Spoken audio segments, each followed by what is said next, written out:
यह कहानी 17 साल के जिमी की है, जो कि दिवाली की छुट्टियां मनाने अपने मौसी के घर कोची जा रहा था। जिमी का परिवार उसके मौसी के गांव में घुसा ही था कि जिमी को बहुत तेज प्यास लगी और उसके पापा ने साइड के एक दुकान पर गाड़ी रोक दी। तभी जिमी के पापा को कुछ लोगों की भीड़ दिखी। वहां वह आसपास खड़े कुछ लोगों से पूछने लगे कि भीड़ क्यों लगी हुई है। कोई कुछ जवाब देता उससे पहले ही जिमी की नज़र भीड़ के बीच में पड़ी एक औरत के लाश पर गई। उस लाश को देखते ही जिमी को ऐसा लगा कि कोई परछाई उसे छू कर गुजरी है। तभी जिमी का ध्यान सड़क पर पड़े उस औरत के सजने और संवरने के सामान पर गया। उसने सबसे नज़र चुराते हुए वहां से एक कड़ा उठा लिया। इतनी देर में जिमी के पापा उसे बुलाने लगे। उसने जल्दी से वह कड़ा अपनी पॉकेट में रखा और वहां से चला गया। अपनी मौसी के घर पहुंचने के बाद जिमी सबसे थोड़ा अजीब अजीब सा बर्ताव करने लगा। उसके घर वालों को लगा कि वह उस सड़क पर लाश को देखकर डिस्टर्ब हो गया है, पर जिमी का ध्यान अभी भी उसके पास रहे उस कड़े पर था। वह अपने कमरे में शीशे के सामने उस कड़े को पहनकर देखता और मुस्कुराता रहता।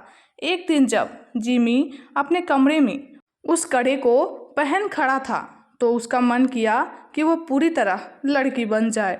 वह अपने कजन रीचा के पास गया और उससे उसके सजने संवरने का सामान मांगने लगा।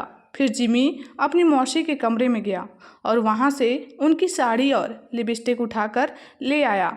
वह तैयार हो ही रहा था कि जिमी के पापा उसके कमरे में आ गए। जिमी को देखते ही उसके पापा उसे खूब डांटने लगे। जिमी ने रोते हुए कहा कि वह लड़की बनना चाहता है।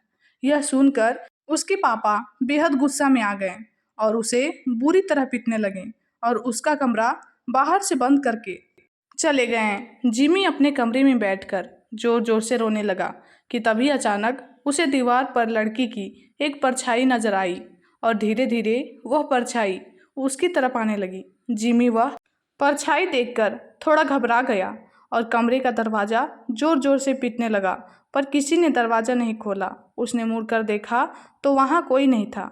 फिर उसके बेड के नीचे से एक अजीब सी आवाज़ आने लगी, माना कोई जिमी को पुकार रहा हो। जिमी ने जैसे ही बेड के नीचे देखा तो वहाँ उसी औरत की लाश पड़ी थी जो उस दिन जिमी को सड़क पर दिखी थी। वह दिखने में बहुत डरावनी लग रही थी।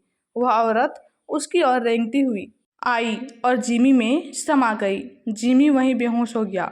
अगले दिन से जिमी अजीब तरह से बर्ताव करने लगा।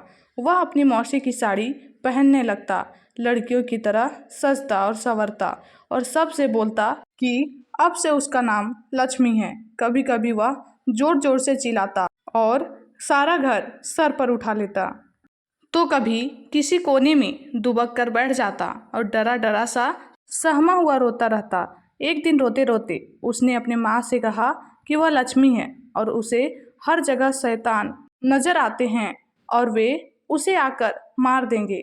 उसने कहा उन शैतान के पैर उल्टे हैं, दांत खून से सने हुए हैं और लंबे लंबे नाखून हैं जिनसे वो उन पर हमला करना चाहता है। जिमी की हालत दिन पर दिन खराब होती जा रही थी, लेकिन वह रोज लक्ष्मी बनकर सजता संवरता और अपना कमरा बंद करके नाचता रहता। उसके घर वाले समझ नहीं पा रहे थे कि उसके साथ क्या हुआ है और वो अपने आप को क्यों लक्ष्मी कहे जा रहा है। जिमी के पापा मदद के लिए आस पड़ोस से पूछने लगे। पता करने पर उन्हें मालूम पड़ा कि वह लाश जो उन्होंने उस दिन सड़क पर देखी थी वो किसी और की नहीं बल्कि जॉर्जस लक्ष्मी की थी। जॉर्जस एक लड़के से प्यार करता था और वह अपना नाम बदलकर लक्ष्मी भी इसीलिए रखा था। वे दोनों एक दूसरे से शादी करना चाहते थे, लेकिन जॉर्जस के घर वालों को यह मंजूरी नहीं था। उनके लिए ऐसा करना एक बहुत बड़ा पाप था।